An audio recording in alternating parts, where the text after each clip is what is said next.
The exact moment a billionaire called me trailer trash to my face, he didn't realize he had just handed me the keys to his entire empire. Let me paint the picture for you. We're in a room where the chandeliers probably cost more than the entire neighborhood I grew up in. The clinking of crystal glasses, the smell of aged bourbon, and the suffocating silence of 30 high society elites staring at me. The man doing the insulting was Richard Sterling, the patriarch of Sterling Energy, a legacy titan in the fossil fuel industry. He had a voice like grinding stones, low, cultured, and designed to make you feel like you were nothing. "Let's not kid ourselves, Julian," Richard said, swirling his $500 glass of scotch, not even bothering to look at me. "We don't bring charity cases into the family. We might write them a check at a fundraiser, but we certainly don't offer them a seat at the main table. It taints the bloodline." The air in the room just vanished. Governors, tech investors, and old money heirs completely froze. Every pair of eyes darted between the billionaire and me, the woman in the off-the-rack dress sitting next to his golden boy son, Julian. I felt the blood drain from my face. My hands pooled with cold sweat, trembling beneath the heavy linen tablecloth. I clenched my fists so hard my nails dug into my palms, using that sharp pain to keep me anchored to reality. "Dad," Julian whispered, his face completely pale. Don't what?" Richard finally locked eyes with me. His gaze was as cold as a frozen lake. "Don't state the obvious? You're infatuated, Julian. That's fine. Young men have their phases with gritty struggle bus women. It builds character. But you don't bring the help to the country club. You don't pretend a girl who grew up on food stamps belongs in a room where the cutlery costs more than her college degree." He smiled, a terrifying, thin expression. "It's actually unkind to her. Look at her. She's terrified. She knows she's a fraud." My name is Anita Mills. I am 34 years old, and I am not a charity case. What Richard Sterling didn't know, because I keep my private life strictly separated from the press, was that I am the founder and majority shareholder of Aura Dynamics, one of the most aggressive and profitable green tech firms in Silicon Valley. But tonight, in this sprawling Hamptons estate, I was just playing the role of the quiet girlfriend. I carefully unhooked my napkin from my lap, placed it on the table, and smoothed out the fabric with deliberate precision. The silence was so heavy, it felt like physical pressure against my eardrums. "Thank you for the meal, Mr. Sterling," I said. My voice was dead steady. Not a single trace of the hurricane raging inside my chest leaked out. "And thank you for the absolute clarity. It is incredibly rare to meet a man so eager to show the world exactly how small his mind is." The collective gasp around the table sucked the remaining oxygen out of the room. Richard blinked. His smug smirk faltered for a microsecond before hardening into pure, unadulterated rage. "Excuse me?" he snarled. "I said, thank you," I repeated, standing up. "For the lesson." I turned and walked out. I didn't run. I walked with the cadence of a woman who'd walked through hellfire before and knew damn well she was fireproof. I passed the terrified staff, the security detail, and the priceless art on the walls. I was halfway to my car when I heard running footsteps on the gravel. "Anita, wait!" Julian caught my arm. He was breathless, his tuxedo tie skewed, looking absolutely miserable. "Anita, please, I am so sorry. I swear I didn't know he was going to be that vicious." I looked at him. I really did love him, but looking at him right then, shivering in the cool night breeze, all I saw was a weak man. "He called me a charity case, Julian," I said softly. "He's just stressed," Julian pleaded. "Sterling Energy is tanking. He's desperate about this upcoming merger. I'll talk to him tomorrow. I'll make him apologize." "You can't fix a rot that deep, Julian," I said, gently pulling my arm from his grip. "He didn't just insult me, he dehumanized me, and you sat there for 10 seconds before you even opened your mouth. You let him do it." I was in shock. I was in the crosshairs, I corrected him. There's a difference. I opened my car door. I'm going home. Don't follow me. I need to think. Anita, don't let him win. Don't let him break us. I looked past him at the sprawling mansion, a fortress built on ego and dying resources. He can't break what he doesn't own. Go back inside, Julian. Your father expects you to finish your dessert. I got in my car and drove away. I watched the Sterling estate shrink in my rearview mirror until it was nothing but a speck of light against the dark coastline. The adrenaline crash hit me like a physical blow. My hands were shaking violently now. Then my car's Bluetooth system rang. It was my COO, Marcus. It was 10 p.m. on a Saturday. Anita, he said, his voice pure business. I know you're at the event, but the legal team for the Sterling Energy acquisition just emailed. They are desperate. They want to move the signing up to Monday morning. Sterling Energy is bleeding cash faster than we projected. I pulled my car over to the shoulder of the Pacific Coast Highway. I stared out at the dark, churning ocean. Sterling Energy, the dinosaur of the industry. They were practically bankrupt, desperate to pivot into AI and renewables to save their stock. They needed a savior. They needed Aura Dynamics. They needed my company. Richard Sterling knew Aura was the target. He knew the financials. He knew our tech was revolutionary.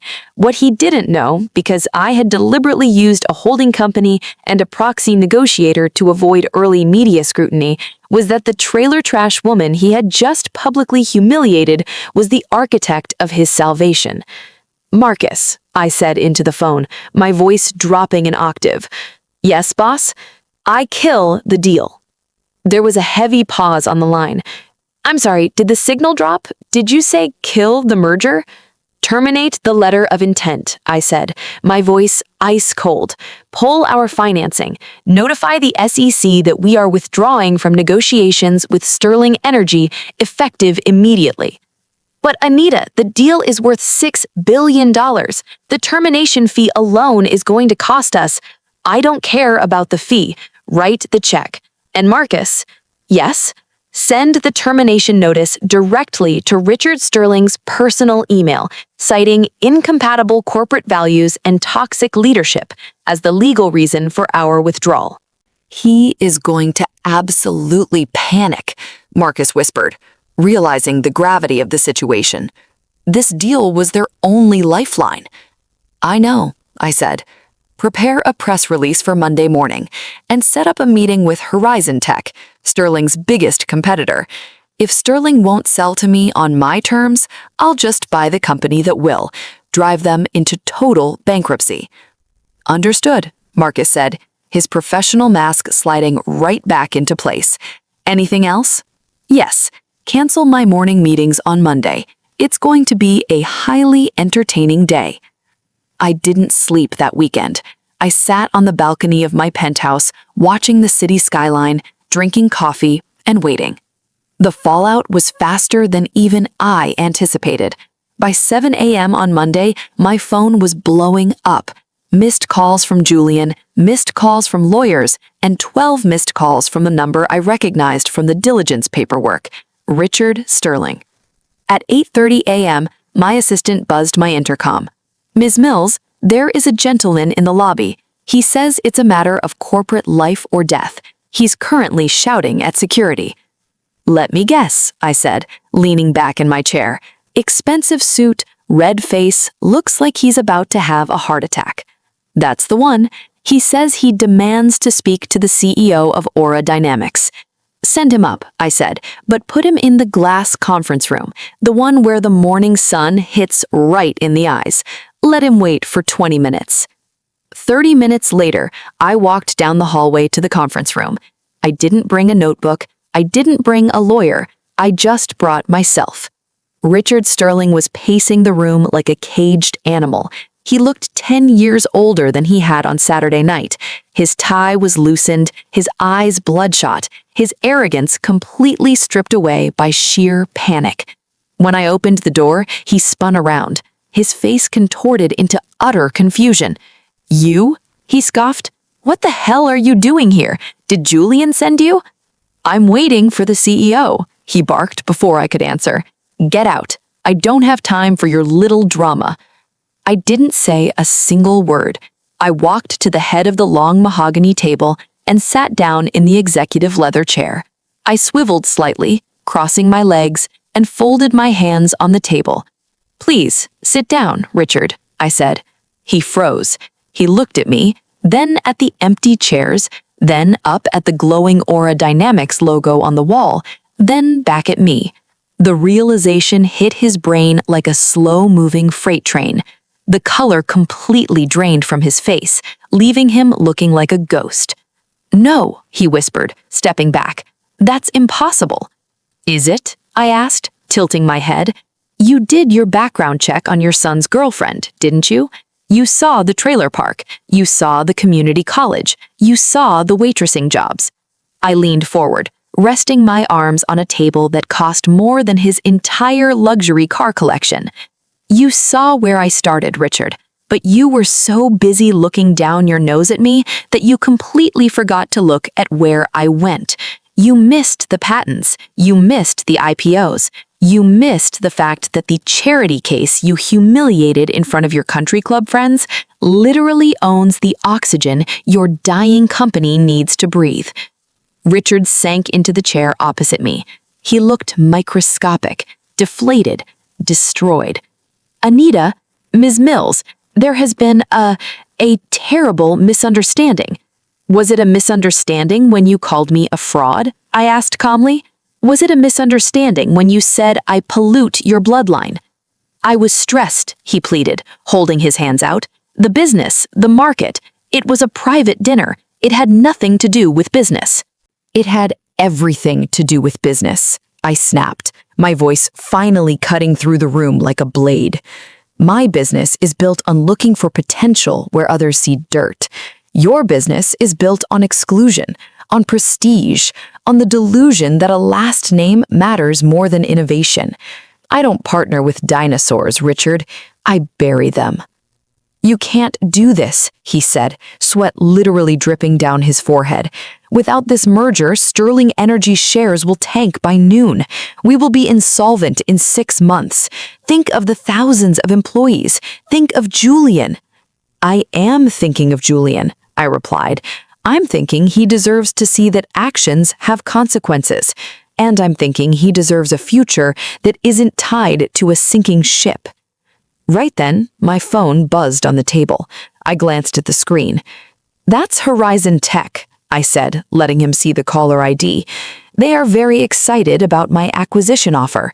They are calling to finalize the terms. Richard looked like he was going to throw up.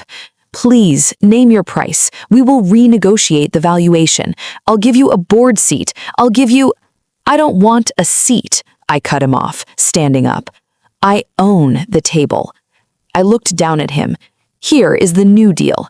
Aura Dynamics will acquire Sterling Energy, not a merger, a hostile acquisition. We will buy you out for pennies on the dollar to save your employees and your infrastructure from bankruptcy. But there is one non-negotiable condition. Anything, he briefed.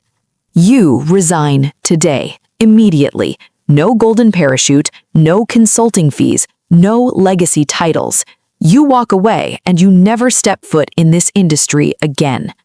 His mouth opened and closed like a fish out of water. You can't be serious. I built that company. My grandfather built that company. And because of one dinner, you're going to destroy my legacy? You have exactly 1 hour to sign the paperwork with my legal team. After that, I answer the call from Horizon, and your stock hits absolute zero. I paused with my hand on the glass door handle and looked back at him. Oh, and Richard, on your way out, use the service elevator. We like to keep the main lobby clear for people who actually belong here. I left him sitting there, a broken king in a glass cage, watching his empire burn to the ground. By noon, Richard Sterling had officially resigned for health reasons. By 2 p.m., the acquisition was announced to the public. By the evening, the entire corporate world knew that the wolf had just been eaten by the sheep. I never spoke to Richard again. I didn't need to. The last image I have of him is through the glass wall of my conference room, signing his resignation with a shaking hand, finally understanding how the real world works. Some people say revenge is a dish best served cold. I completely disagree. Look, holding on to anger, that destroys you, but channeling that disrespect into pure, calculated, undeniable success, that is a business transaction. Don't ever let someone's fragile ego make you question your worth. Don't yell, don't argue, just smile, walk away, and go buy their company. Let your success be the loudest noise you ever make.